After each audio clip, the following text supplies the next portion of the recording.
Prezado espectador, quero expressar nossa profunda gratidão por você estar assistindo o audiobook Ciência do Bem-Estar da profetisa Ellen Goldwhite. Esperamos que este conteúdo inspire e enriqueça suas vidas, promovendo bem-estar e saúde. Se ainda não for inscrito, inscreva-se neste canal e receba novos vídeos. E não se esqueça, deixe seu like e seu comentário. Gratidão. Capítulo 13. Os pobres desamparados. Quando se tem feito o que é possível para ajudar o pobre a se ajudar a si mesmo, restam ainda a viúva e o órfão, o velho, o inválido e o enfermo, os quais requerem simpatia e cuidado. Estes nunca deveriam ser negligenciados. São confiados pelo próprio Deus à misericórdia, ao amor e ao terno cuidado de todos a quem ele constituiu mordomos. Por isso, enquanto tivermos oportunidade, façamos o bem a todos, mas principalmente aos da família da fé. Gálatas capítulo 6, verso 10. Em sentido especial, Cristo colocou sobre sua igreja o dever de cuidar dos necessitados dentre seus próprios membros. Ele consente que seus pobres se encontrem nos limites de todas as igrejas. Devem achar-se sempre entre nós, e ele dá aos membros da igreja uma responsabilidade pessoal quanto a cuidar deles.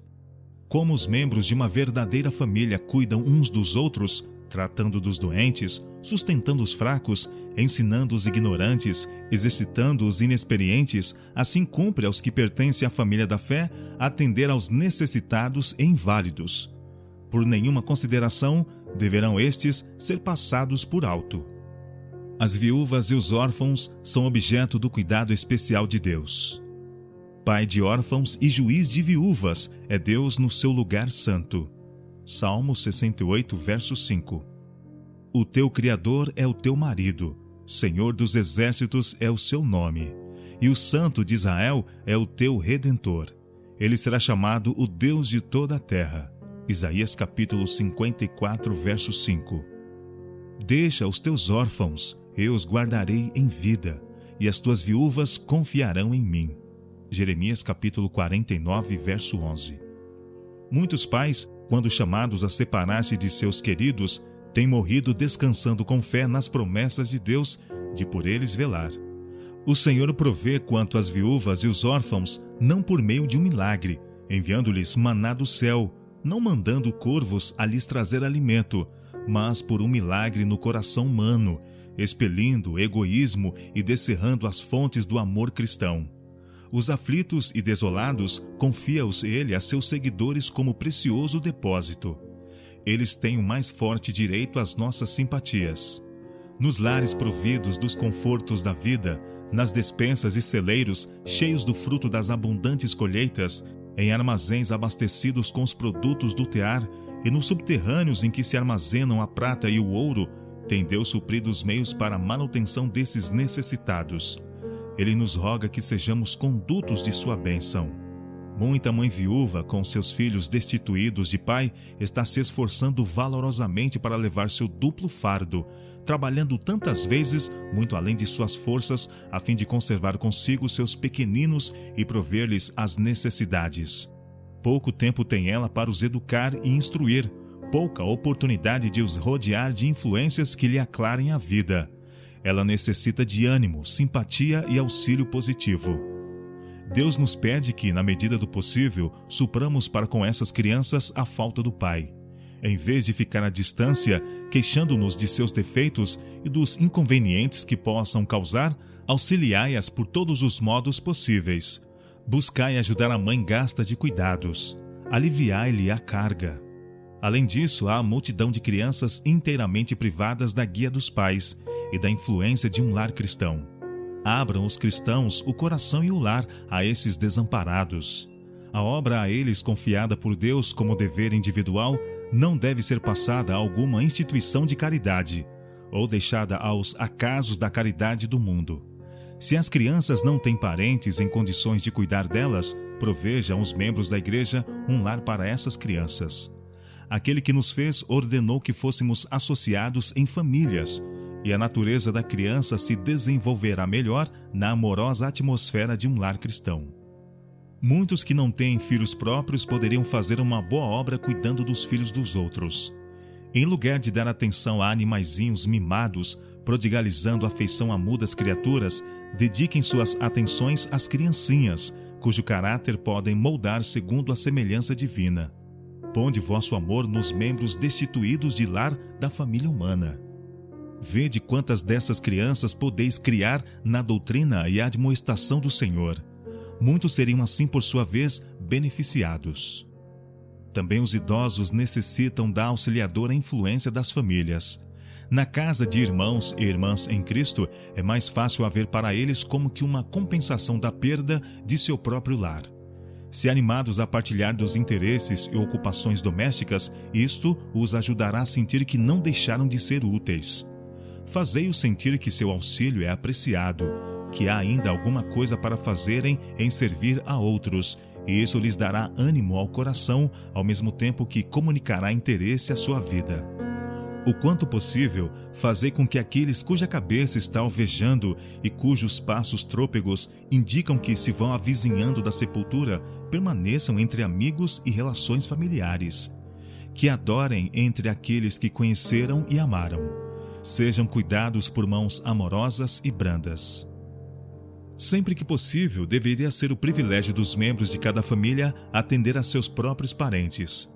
Quando assim não se dá, a obra pertence à Igreja e deve ser considerada como um privilégio, da mesma maneira que um dever.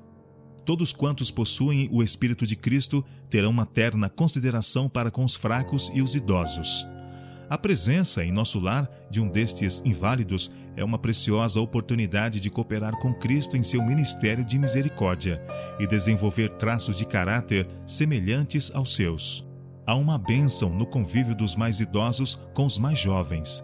Esses podem iluminar o coração e a vida dos idosos.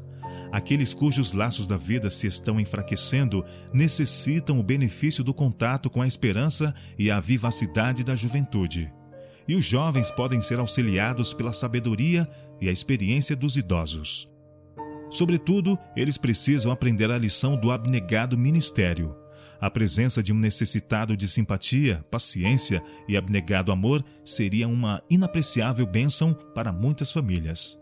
Haveria de suavizar e refinar a vida doméstica e despertar em idosos e jovens aquelas graças cristãs que os destacariam com uma divina beleza e os enriqueceriam com os imperecíveis tesouros do céu. Sempre tendes os pobres convosco, disse Cristo, e podeis fazer-lhes bem quando quiserdes.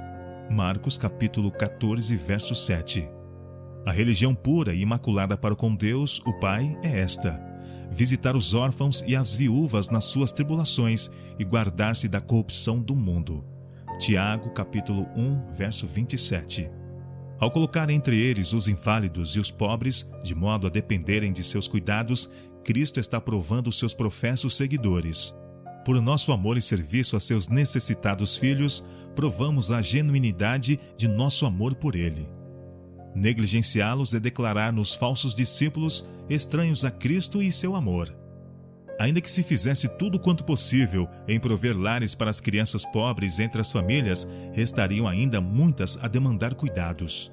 Muitas delas têm recebido uma má herança. Não são promissoras, mas sim atrativos, perversas. São, no entanto, o preço do sangue de Cristo e, a seus olhos, tão preciosas como nossos próprios filhinhos. A menos que uma mão ajudadora lhes seja estendida, crescerão em ignorância, caindo no vício e no crime. Muitas dessas crianças poderiam ser salvas mediante a obra de orfanatos. Tais instituições, para serem mais eficazes, deveriam ser modeladas o mais possível à semelhança de um lar cristão. Em lugar de grandes estabelecimentos, reunindo grande número, haja pequenas instituições em vários lugares.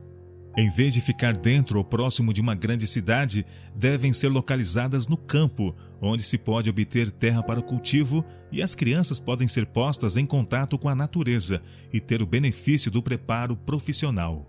Os que tomam conta desse lar devem ser homens e mulheres dotados de coração nobre, cultos e abnegados. Homens e mulheres que empreendam a obra impulsionados pelo amor a Cristo e que eduquem as crianças para Ele. Sob tais cuidados, muitas crianças sem lar e desamparadas podem ser preparadas para se tornarem úteis membros da sociedade e uma honra para Cristo, ajudando a outros por sua vez. Muitos desprezam a economia, confundindo-a com a avareza e a mesquinhez. A economia, porém, harmoniza-se com a mais ampla liberalidade. Verdadeiramente, sem economia, não pode existir real liberalidade. É preciso que poupemos, a fim de podermos dar. Ninguém pode exercitar verdadeira beneficência sem abnegação. Unicamente por uma vida de simplicidade, de renúncia e estrita economia, nos é possível realizar a obra a nós designada como representantes de Cristo. O orgulho e a ambição mundanos precisam ser expelidos de nosso coração. Em toda a nossa obra, o princípio do desinteresse pessoal, revelado na vida de Cristo, tem de ser desenvolvido. Nas paredes de nossa casa, nos quadros, na mobília, devemos ler: recolhe em casa os pobres desterrados. Em nosso guarda-roupa, cumpre-nos ler: veste-o nu. Na sala de jantar, na mesa coberta de abundante alimento, devemos ver traçado: reparta o teu pão com o faminto. Isaías capítulo 58, verso 7. 1000 portas de utilidade se acham abertas perante nós. Lamentamos muitas vezes os escassos recursos disponíveis, mas se os cristãos estivessem com inteiro fervor, poderiam multiplicar os recursos 1000 vezes. É o egoísmo, a condescendência com o próprio eu que entravam um caminho à nossa utilidade. Quantos recursos são gastos com artigos que são meros ídolos, coisas que absorvem pensamentos, tempo e energias que deviam ser empregadas para fins mais elevados? Quanto dinheiro é gasto em casas e móveis caros, em prazeres egoístas, comidas luxuosas e nocivas, em prejudiciais condescendências com o próprio eu? Quanto é esbanjado em dádivas que não beneficiam a ninguém? Em coisas desnecessárias, muitas vezes nocivas, estão professos cristãos hoje em dia gastando mais, muitas vezes mais, do que empregam em buscar salvar almas do tentador. Muitos dos que professam ser cristãos gastam tanto no vestuário que nada têm para dar a fim de suprir as necessidades dos outros.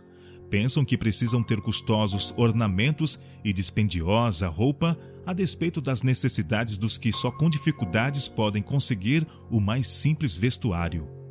Minhas irmãs, se harmonizasseis vossa maneira de vestir com as regras dadas na Bíblia, teríeis abundância para auxiliar vossas irmãs mais pobres. Não teríeis apenas recursos, mas tempo. Muitas vezes é isso o mais necessário. Muitos há a quem poderíeis ajudar com as vossas sugestões, vosso tato e habilidade. Mostrai-lhes como podem vestir-se com simplicidade e ainda com bom gosto. Muitas mulheres permanecem fora da casa de Deus por causa de seus miseráveis, mal arranjados trajes se acharem então assinalado contraste com o vestuário das outras. Muitos espíritos sensíveis nutrem um sentimento de amarga humilhação e injustiça devido a esse contraste. E por causa disso, muitos são levados a duvidar da realidade da religião e a endurecer o coração contra o Evangelho. Cristo nos manda: recolhei os pedaços que sobejaram, para que nada se perca. João capítulo 6, verso 12. Enquanto milhares perecem diariamente de fome, derramamento de sangue, incêndio e peste, convém a todo aquele que ama a seu semelhante cuidar em que nada se perca, que não seja desnecessariamente gasta coisa alguma com que pudesse beneficiar uma criatura humana. É pecado desperdiçar o nosso tempo, é pecado desperdiçar nossos pensamentos. Perdemos todo momento que dedicamos ao egoísmo. Se cada momento fosse devidamente avaliado e empregado de modo adequado, teríamos tempo para tudo o que necessitamos fazer para nós mesmos ou para o mundo. No emprego do dinheiro, no uso do tempo, das energias, das oportunidades, volva-se cada cristão para Deus em busca de guia. Se algum de vós tem falta de sabedoria, peça a Deus, que a todos dá liberalmente, e não lança em rosto, e se-lhe-á dada. Tiago capítulo 1, verso 5.